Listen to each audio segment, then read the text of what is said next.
Elle a lancé l'alerte sur la dépakine commercialisée par Sanofi. Depuis 2011, Marine Martin a créé son association d'aide aux parents d'enfants souffrant du syndrome de l'anticonvulsivant prescrit pendant la grossesse.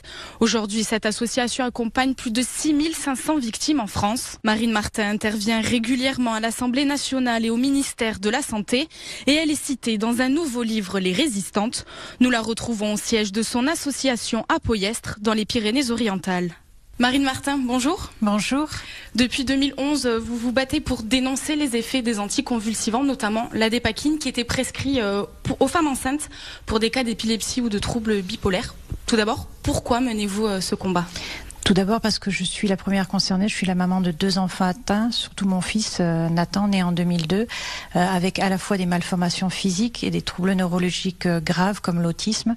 Et c'est vrai que quand j'ai découvert un petit peu par hasard en 2009 le lien entre le médicament que je prenais quotidiennement pour soigner mon épilepsie et qu'il était responsable en fait de tout ça, ça a été un choc et ça s'est passé là devant mon écran parce que j'avais vu un article dans la presse qui parlait des fils d'agriculteurs qui risquaient d'avoir des malformations génitales à cause d'exposition aux pesticides.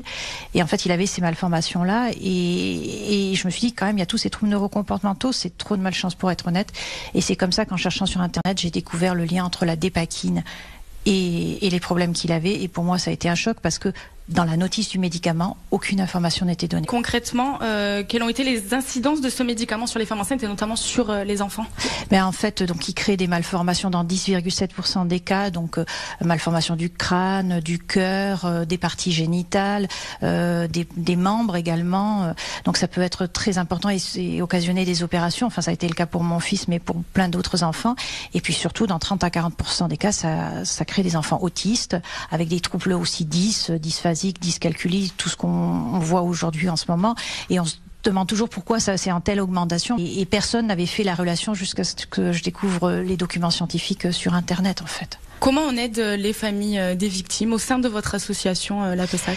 Alors on les accompagne dans plusieurs démarches au quotidien. D'abord un diagnostic, parce que souvent quand elles découvrent que c'est la dépakine qui est responsable du handicap de leur enfant, il faut aller voir souvent des spécialistes, des généticiens, pour qu'ils confirment que c'est bien la dépakine qui est responsable.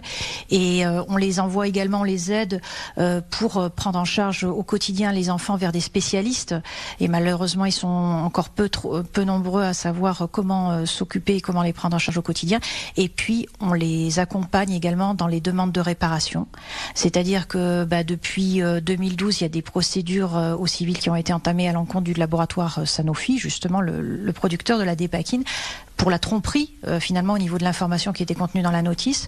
On a attaqué également au pénal, on a attaqué aussi l'État, parce que c'est l'État aussi qui donne l'autorisation de mise sur le marché d'un médicament, et donc l'information qui est contenue dans les paquets. Et puis, effectivement, j'ai mis en place donc une action de groupe. La PESAC a été la première association en France à porter plainte en action de groupe en 2016. Et plus récemment, le fonds d'indemnisation des victimes de la dépakine mis en place avec l'ONIAM, c'est l'Office national d'indemnisation des accidents médicaux. Justement, l'Assemblée nationale a récemment voté une modification du mécanisme d'indemnisation des victimes de la dépakine. Il y a désormais une seule instance d'examen des demandes, ce qui accélère le processus de dédommagement. C'est une avancée importante, selon vous ? Oui, ça a été difficile de négocier avec le gouvernement. Il a fallu à peu près 1 an pour qu'enfin il se décide à faire cette fusion entre le collège et le comité qui n'était pas possible jusque-là. Donc c'est une grande victoire et ça va non seulement permettre d'accélérer le processus d'indemnisation, et il est urgent de le faire, mais aussi on va simplifier le processus parce qu'effectivement il fallait énormément de documents, donc on va essayer de faire une checklist un petit peu plus restreinte. Et enfin, j'ai réussi à faire inscrire dans la loi que le laboratoire et les instances donc de santé savaient depuis 1982 que ça causait des malformations et que ça causait des enfants autistes depuis 1984. Et ça, c'est une vraie révolution parce que en fait, depuis des années, Sanofi argumente qu'on ne savait pas, donc c'était pas possible de le mettre dans la notice. Or, les documents scientifiques prouvent que si. Et puis, il y a eu des expertises dans le cadre de procédures civiles qui montrent que si, le laboratoire était informé depuis déjà plus de 30 ans. Les Résistantes, c'est le titre du livre de Florence Méréo qui vient d'être publié. Un chapitre vous est consacré. Cet ouvrage retrace donc le parcours de 12 femmes, toutes lanceuses d'alerte qui ont tout donné pour faire avancer la médecine. Qu'est-ce que cela représente pour vous de faire partie de ces femmes? J'ai été très fière que Florence me contacte pour faire partie de ce projet parce que c'est une consécration. C'est vrai que ça fait 8 ans que je me démène pour faire éclater le scandale de la Dépakine, pour faire changer les choses.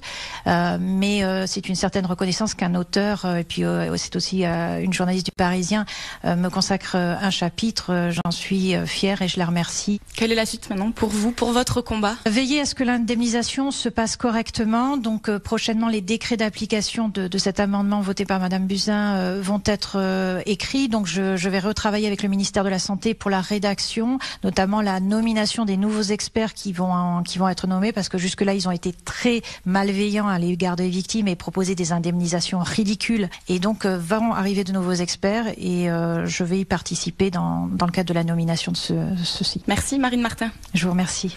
Et vous pouvez voir ou revoir cet entretien sur viaoccitanie.tv.